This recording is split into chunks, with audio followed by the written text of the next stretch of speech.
now like to invite Professor Raghavan to talk about his views on this whole area and maybe focus a little on the product directions that the country needs to take. Good morning, everybody. Dr. Arun Mehra said, intention to implementation is the key. So I would like to reinforce the confidence of Government of India in its people as to how certain implementations go with the ideology with which the intention was articulated in policies and programs. I realized very lately that my parents have given me a wrong name to be in this field. You have to be an Ajay with first name. If you are a Chaudhry, you will speak loudly first. And if you are a Shankar, you will take care of people by policy initiatives. And if you are a youngster Kumar, you will actually roll it out. That's what is happening in the country. Now I can't change my name, so I'll remain what it is.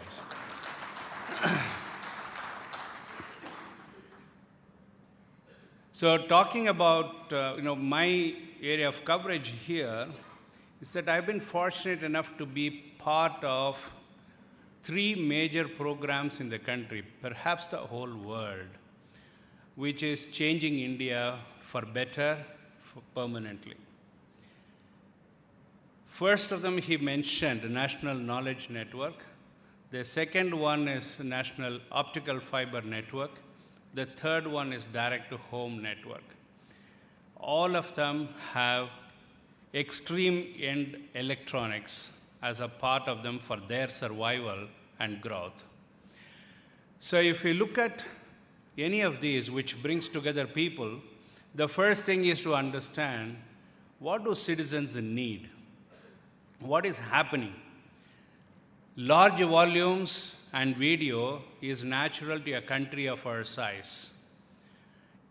If somebody says majority of the people are illiterate, the other side of it is God has given the cognitive ability for human beings and they can deal very well with videos and icons. So with the result, we have large volume requirement in the form of video and large number of peer-to-peer interactions. Only thing is they are randomly distributed across the entire space of India, north, south, east, west. These interactions are having a great impact on the way you look at how you provide the infrastructure, which is cyber in nature. And nobody will be happy if you don't have direct control over what you are using or what you are doing. For example, I hold this. Without this, if I have to say, next slide, please, it doesn't look very nice. But as I speak, if I can change the slide, I feel happy. That happiness has to be translated in the design. And when you do engineering, and that too, extremely large sizes and very dynamic in nature, you have to have very high quality standards, and the reliability and availability becomes the key to the whole process because billions of people, their lifestyle depends on it day in and day out. Which means India needs a very high bandwidth. Interaction means you need very low latency.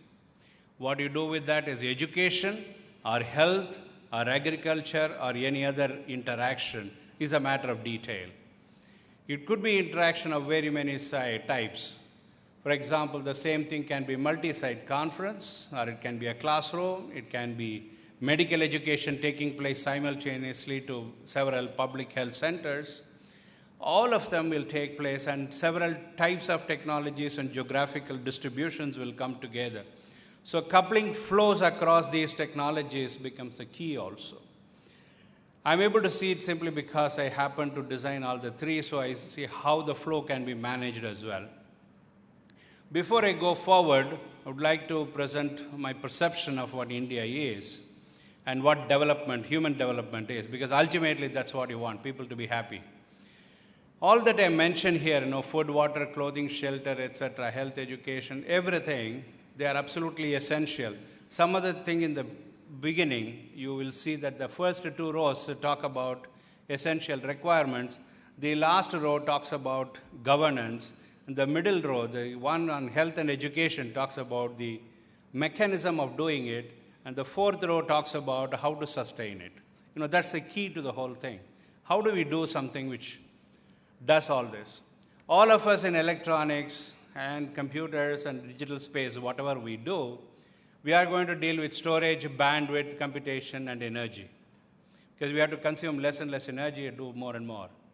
So all ICT equipment that you see that create a huge infrastructure around us are composed of these four components.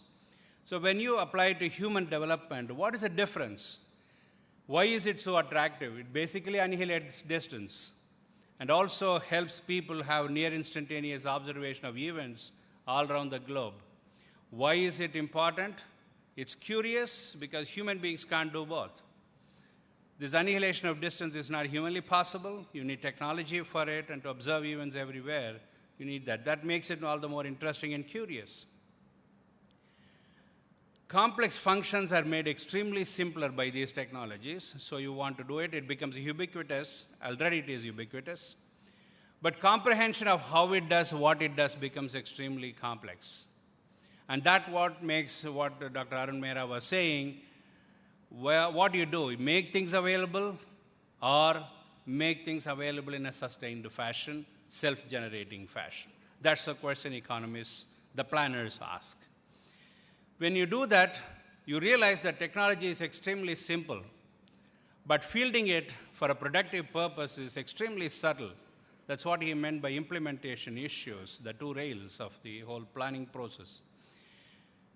And as you speak, the costs are falling. Costs are ridiculously low. Benefits are enormous. So one says, I should be doing this.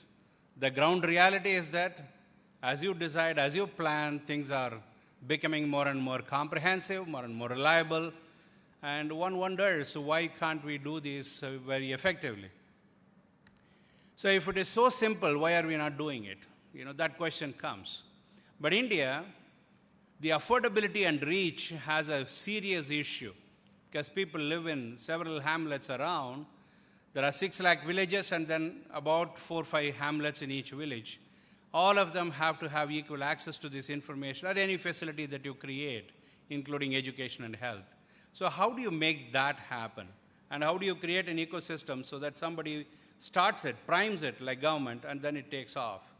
So these are the questions that come. If you look at people of India, they really deal with multiple languages. And they deal with all types of things. You see almost 6, 7 languages in that.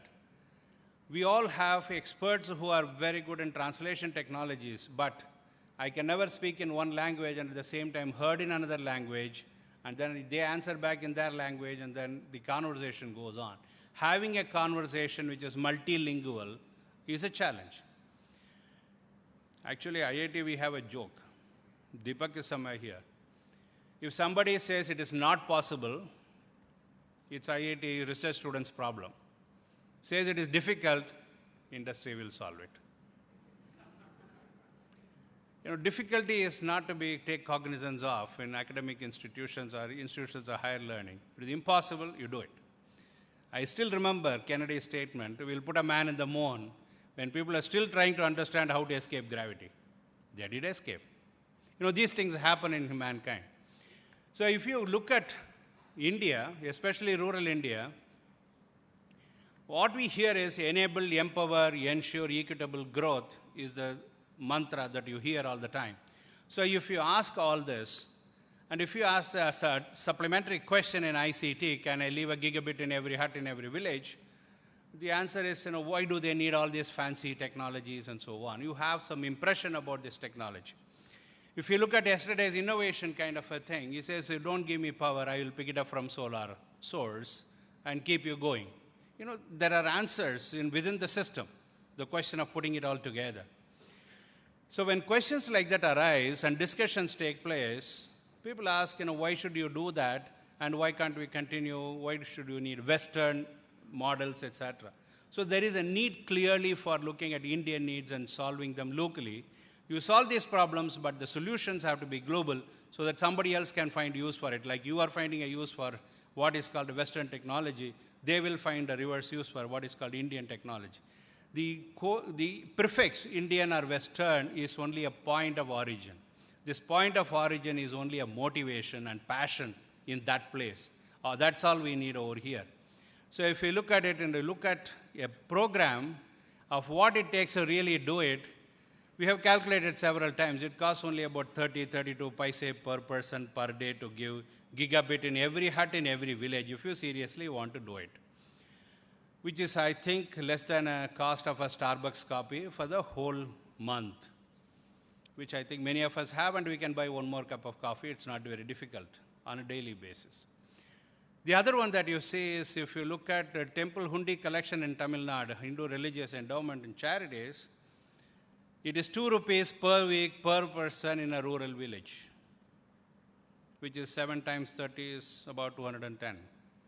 So this money is available. People are spending, and they'll get much more. So if you look at benefit in terms of health, if you look at a healthy nation, it automatically becomes a productive nation. If you look at education, educated nation is a creative nation. They do a lot more inventions, a lot more innovations. And of course, benefits to the other industries like BFS, BFSI is well known. And we need to do, seeing is believing.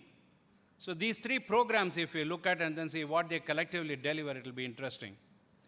The first one talks about several scenarios. What is education at 10 gigabit speed? What is research at 10 gigabit speed?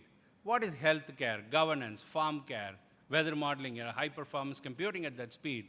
These are concerns that higher education system looks at constantly.